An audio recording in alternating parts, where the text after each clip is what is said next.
Hi, and thanks for logging on to the Daily DVAR Halacha. And here's a brand new halacha for you, and it's for Monday, the second day of March. Here we go.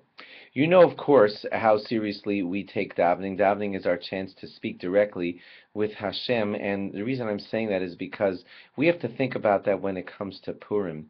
You know that some people will be listening to the halacha in an extended way, maybe that's an unusual way to say it, but they're going to be strongly following the halacha of drinking at the Purim Suda, and some people are going to get themselves quite drunk at the Purim Suda, some won't. You can speak to your rabbi about how you want to approach that, but the reason I want to say it to you specifically with regards to davening is because nowhere ever in halacha is it considered acceptable in any way, shape, or form to daven while being drunk. So you have to arrange your day accordingly such that you will drink possibly at the Purim Suda. You will get drunk possibly to some extent at the Purim Suda, depending on what your Rav suggests for you.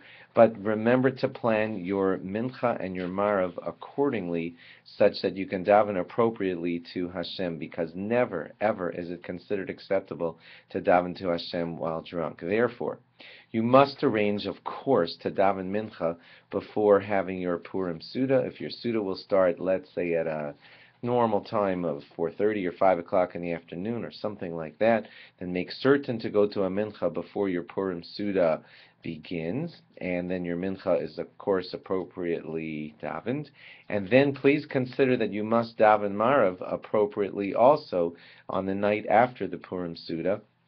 That's one vote for not drinking a lot of alcohol, because if you were to do that, then you would not be available to daven appropriately that Marav that night. And again, it is not appropriate to daven Marav either while drunk. Interestingly, the halacha about benching is a little bit different, because Hashem does allow us to have wine. He tells us to have wine at some of our meals, and then of course asks us to bench right at the end of the meal. So benching is a little bit different, but of course, you're still going to have to consider, how am I properly going to respectfully say the benching at the end of my meal if I'm terribly, terribly drunk.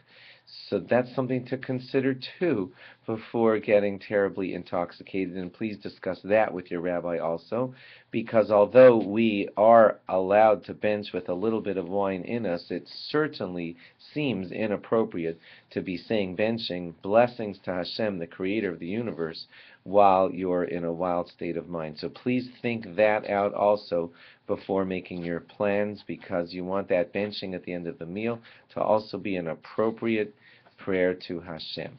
Think this out, plan this out, and discuss this with your rabbi. Thanks for logging on. Log on again tomorrow for more. Bye-bye.